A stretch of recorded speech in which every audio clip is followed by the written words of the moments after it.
I was kind of at this lull and just looking at the pricing of things and how challenging it is. And I started to get a little discouraged. I'm not even gonna lie, I'm not even gonna hold you. I was getting discouraged, y'all, and I was like, how am I going to do this?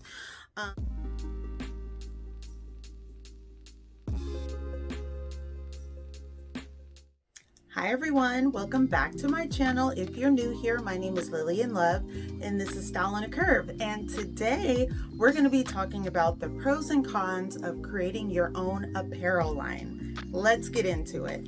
Now, this is mainly based on my very own experience with creating my own apparel line, heavinzlane. And of course, I'm still in the middle of that journey, so I would love to take you guys with me on this ongoing journey to launching my very own apparel line, heavinzlane. So some of you may know that I've been working with Shein X, and while that has been amazing, I have launched 4 beautiful collections with them, 3 plus size and 1 straight size. Even though that has been an amazing experience, I really want to release my very own apparel line on my own website. Now, I have been mainly focusing on plus size. Being a plus size girl myself, I felt the need to have plus size clothing be the forefront of heavinzlane, because so many times plus size girls are an afterthought if a company even offers plus sizes at all. And I didn't want it to be that way. I kind of took a note from Juvia's Place and Fenty Beauty, where they had a wide range and a wide variety of foundation colors, and Juvia's Place put the darkest colors at the front, at the forefront, instead of in the back. And I thought that that was beautiful, and I would like to fashion my company the same way. Plus sizes will be at the forefront of heavinzlane, and we won't be an afterthought or just in the background or in the back of the store.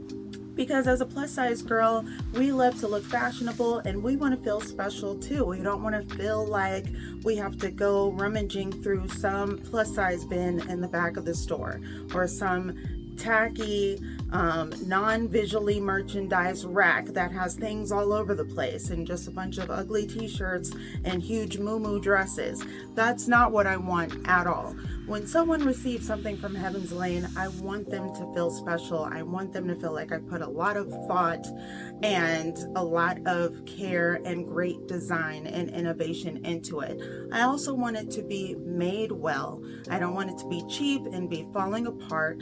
I want everyone to receive something that is quality. So while I want all of these things, you have all of these great ideas, you have all of these designs and all of these great ideas popping off, and then all of a sudden you just come to this screeching halt, because there's a lot of things that come along with creating your own apparel line that you may or may not have thought about before you get into it. There's plenty of things online that can help you with starting a business plan and a mission statement, and there's even some platforms out online that can help you with your logo. It can help you with coming up with a name for your brand. When it comes to things like when you finally get the name for your brand, you want to trademark it, I would suggest getting an attorney for that. I tried to trademark my own name and it got really complicated, and they kept kind of sending it back and forth, and I would say getting an attorney is worth it, because at the end of the day, I'm not an attorney. I don't really know what I'm doing, and all of the lingo is just very complicated. Another thing that you want to do is you want to get your business license. Some people want to get an LLC, or you can just get a sole proprietorship, but you definitely want to get all of your ducks in a row so that when you're doing business, you're not coming across any type of legal snags. When it comes to an apparel line, there's a couple of things that you need to do. If you know how to do fashion illustrations and technical sketches yourself, definitely sketch out your collection, sketch out what you want to do. A lot of places do more digital designs, or they may do 3D designs, but I would say the more that you can do means the less that it's going to cost you. If you can go to a manufacturer and you have as much done already as possible, that's good for you, because they charge for every little thing that they have to do. If you don't know how to do fashion illustrations or technical sketches to get your ideas across, you can go to Fiverr and you can hire someone to do those sketches for you. So get all of your ideas down on paper so that someone can look at it and they can see exactly what's in your mind. Being that I went to FIDM, I went to the Fashion Institute of Design and Merchandising, I learned how to do fashion illustrations, I know how to do technical sketches, I know how to do my own tech pack. Not something that basically, if you can find someone to do that for you as well, if you can do that before going to the manufacturing company, or if they have a package that they can offer you and see how much that costs, I would definitely recommend that. But if you know how to do that yourself, then that's great. Basically, a tech pack is full of the technical illustrations and all of the technical details of each garment. It could be measurements, it can be, how much fabric you're using, it's all of the technical things combined in one pack. You want to start out getting some samples made, and keep in mind that when you get samples made, it is a sample. It's like a first draft. You may need to correct some things. You may feel like, this isn't working, I want to change a few things. Before you even get a sample made, talk to the person who's making your sample or the manufacturer to see if they do it in muslin first. Well, muslin is basically a very cheap fabric that people use when they do their very first draft, just to make sure that everything is fitting correctly. Ask the manufacturer if they have fit models, or if you have a fit model or certain measurements that you would like to follow. That's also important. So if you decide to go through a manufacturer, keep in mind it can be very costly. Or you can find someone, a freelance seamstress, or you can find a freelance pattern maker. Show them your sketches, your technical sketches, and if you have a reference, like maybe a dress that you really like and you really want to closely follow this dress and closely follow those measurements, anything that you can bring to the pattern maker and the seamstress to help them out is great. They're going to make a pattern. That's the very first thing.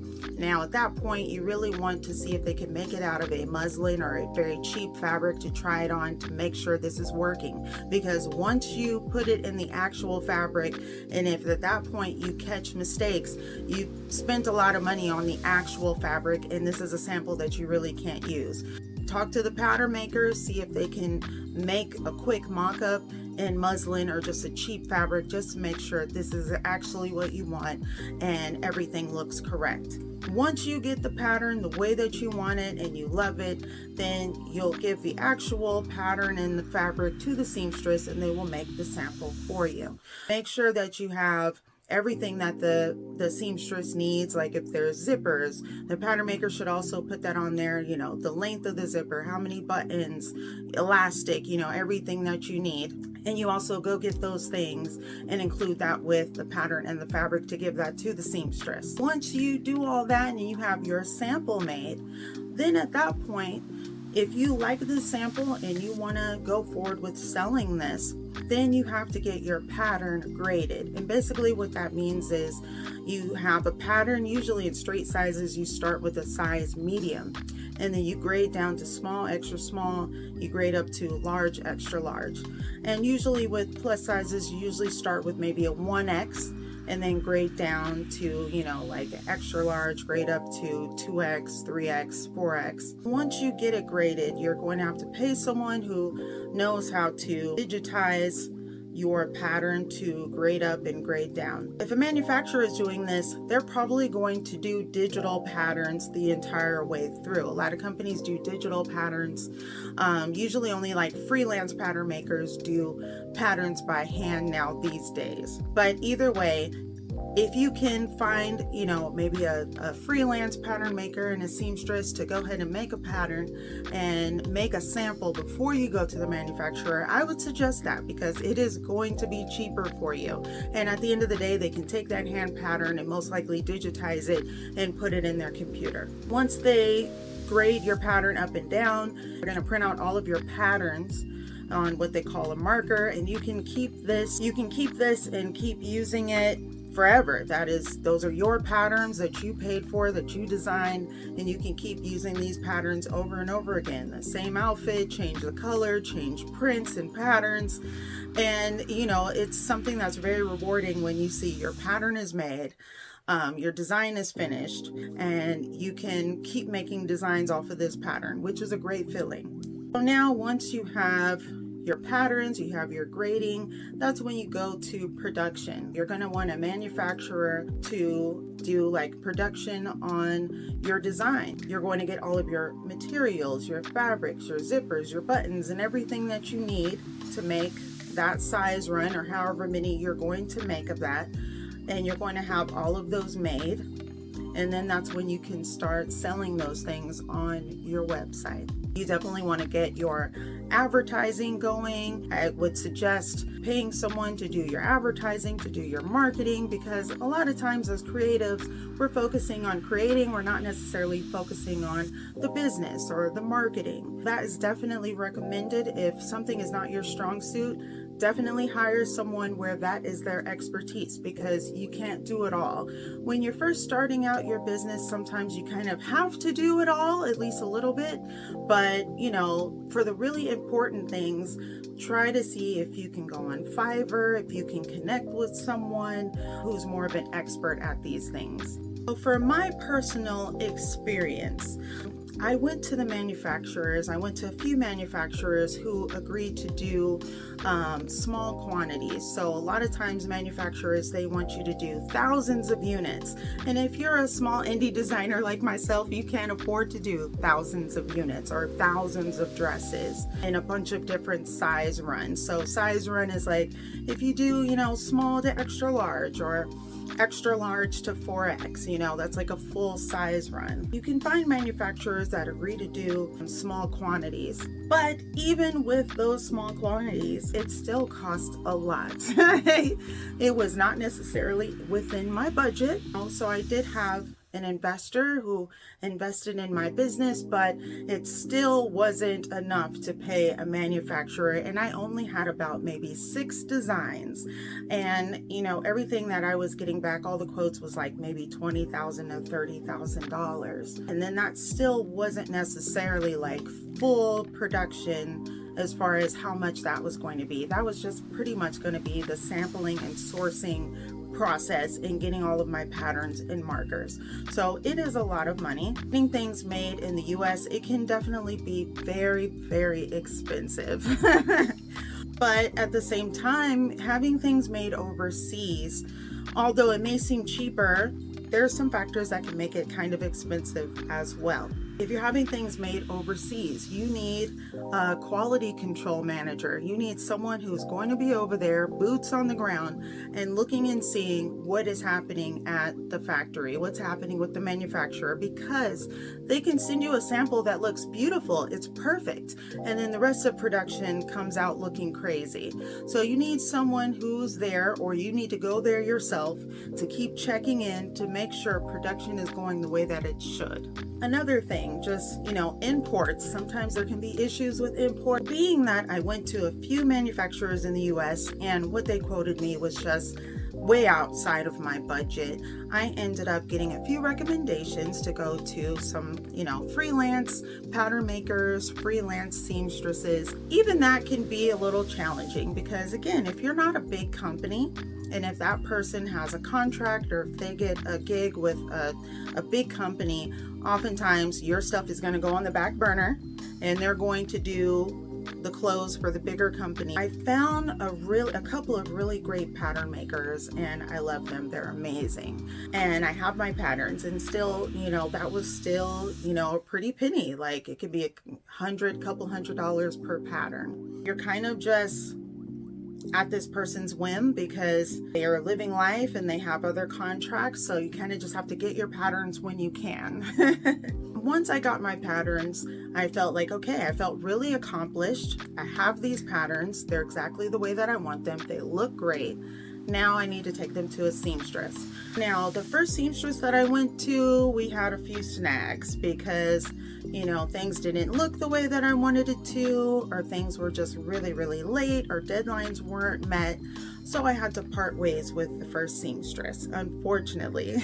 I found another small indie company in LA that is really good, looks really professional. Basically what happened was, again, because I'm not a big company, I kind of got pushed to the back burner. So it's like I had, you know, just a few samples that needed to be made, but it took like at least 2 months for me to get those samples back.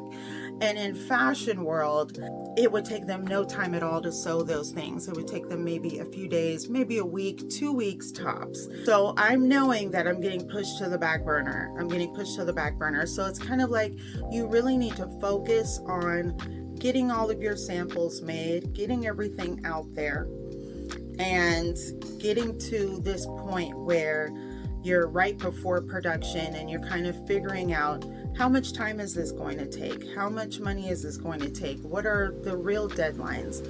You know, how realistic is it that you can help a smaller designer meet deadlines when people do start making orders?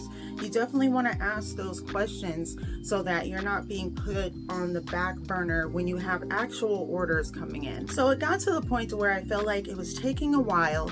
And again, I went to fit them. I do know how to do patterns. I do know how to sew myself. So I started sewing some of my samples myself just to really just get some samples, because without the samples, you don't really have much to show. You need the samples to move forward with anything, whether you're going to do a fashion show so you can get more investors to go to production, or whether you're going to go to another manufacturer and you need to show them what you have. It just really helps to have those samples, because although a sketch is great, and even, you know, a 3D design is great, there's nothing like seeing an actual sample in hand, seeing it on an actual body, and knowing what it really looks like in real life. And so I'm still on this journey as we speak. At one point, my clothing line kind of came to a halt because things were taking a really long time, and I decided to sew some of the more simple samples myself. I was kind of at this lull, and just looking at the pricing of things and how challenging it is, and I started to get a little discouraged. I'm not even gonna lie, I'm not even gonna hold you. I was getting discouraged, y'all, and I was like, how am I going to do this? But I started to see some things on social media, plus size women who were complaining about not being able to find fashionable clothing in the store, or just be able to go out with their friends and find something nice to wear. I can definitely relate to those struggles because I have the same struggle myself. I don't even shop in the stores because it is so frustrating for me. I can't find my size, or they don't have plus size at all. I see a bunch of cute stuff that I really want to wear, but they don't have it in my size.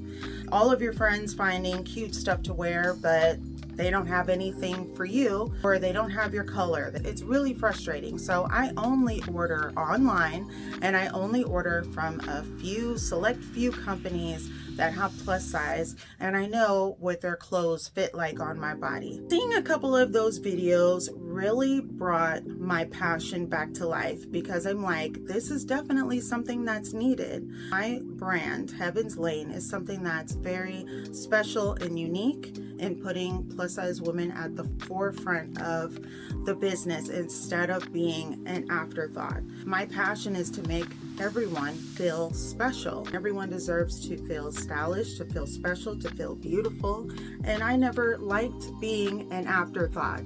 I've always felt like the main character personally. And I want a business that makes me feel like the main character.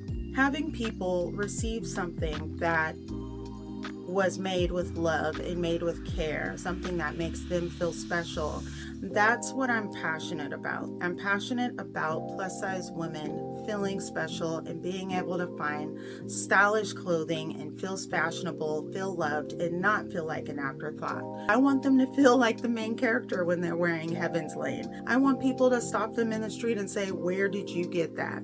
After seeing a few videos of plus size women talking about in 2024 still struggling to find great fashion, that really revived my passion to keep moving forward with Heavinzlane. And I want you guys to join me on this journey. No matter how long it takes me, no matter how much money it takes me, I'm going to keep moving forward with my clothing line. If anyone out there is creating an apparel line, then drop me a comment down below and let me know how it's going for you. I would love to swap stories and compare notes. I sketched both of these lovely ladies and I couldn't decide which one I wanted to color first, and I'm still trying to decide what I want to do with them. So I guess you guys will have to stay tuned in to my channel so you can see the final result. How did you like the video today? Comment below and let me know what you think. If you're a lover of all things fashion and art, this is definitely the place where you want to be. If you like what you saw here today, definitely like and subscribe. Don't forget to hit that notification bell so you get a notification every time I upload a video. Once again, my name is Lillian Love. This is Style on a Curve, and I will see you in the next one. Bye.